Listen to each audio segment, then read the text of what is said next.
Hello guys, मैं एक बार फिर एक मोटिवेशनल स्टोरी लेके आया हूँ जिसका शीर्षक है लालची कुत्ते की कहानी।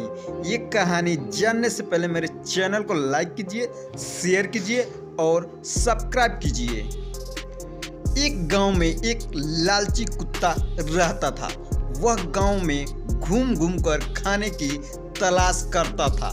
वह इतना लालची था कि उसे जितना भी खाने के लिए मिलता उसे कम ही लगता था। वह हमेशा इसी ताक में रहता था। गांव के दूसरे कुत्तों के साथ पहले उसकी अच्छी दोस्ती थी, लेकिन उसकी इस आदत की वजह से सभी उससे दूर रहने लगे। लेकिन उसे कोई फर्क नहीं पड़ता था। उसे सिर्फ अपने भोजन से मतलब था। न कोई आता था न कोई जाता था। खाने के लिए वह कुछ न कुछ दे ही देता था। उसे जो खाने के लिए मिलता उसे वह अपने आप में अकेले ही चट कर जाता था। एक दिन उसे गांव में एक हड्डी मिल गई। हड्डी को लेकर उसकी खुशी का ठिकाना न रहा। उसने सोचा कि उसका आनंद तो अकेले ही लेना चाहिए। यह सोचकर वह गांव से जंगल की ओर चलने लगा और वह चलते चलते आगे बढ़ गया। रास्ते में उसे एक पुल के ऊपर नदी पार कर रहा था। तभी उसकी नज़र नीचे नदी के ठहरे हुए पानी में उसकी परछाई पड़ी। इससे हमें उसकी आंखों में सिर्फ हड्डी की लालच था। उसे वह भी पता नहीं चला कि नदी के पानी में उसका ही चेहरा नजर आ रहा था।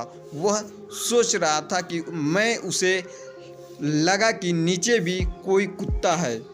उसके पास एक और हड्डी है। उसने सोचा कि क्यों न उसकी भी हड्डी छीन लूं, तो ये मेरे पास 2 हड्डी हो जाएगी। फिर मैं एक साथ 2 हड्डियों के मज़े लूँगा और खा सकूँगा। ऐसा सोचकर जैसे उसने पानी में कूदा, उसके मुंह से हड्डी सीधे नदी में जा गिरी। मुंह से छूटकर हड्डी के पानी में गिरते ही कुत्ते को होश आया और उसे अपने किए हुए काम पर बहुत पछतावा हुआ। ये कहानी से ये शिक्षा मिलती है कि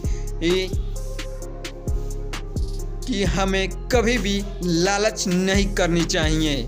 लालच करने से हमें अपना ही नुकसान होता है। इसीलिए कभी भी लालच जीवन में नहीं करनी चाहिए। ये कहानी अच्छा लगा हो तो मेरे चैनल को लाइक कीजिएगा, शेयर कीजिएगा और सब्सक्राइब कीजिएगा इसी तरह के वीडियो लाने के लिए।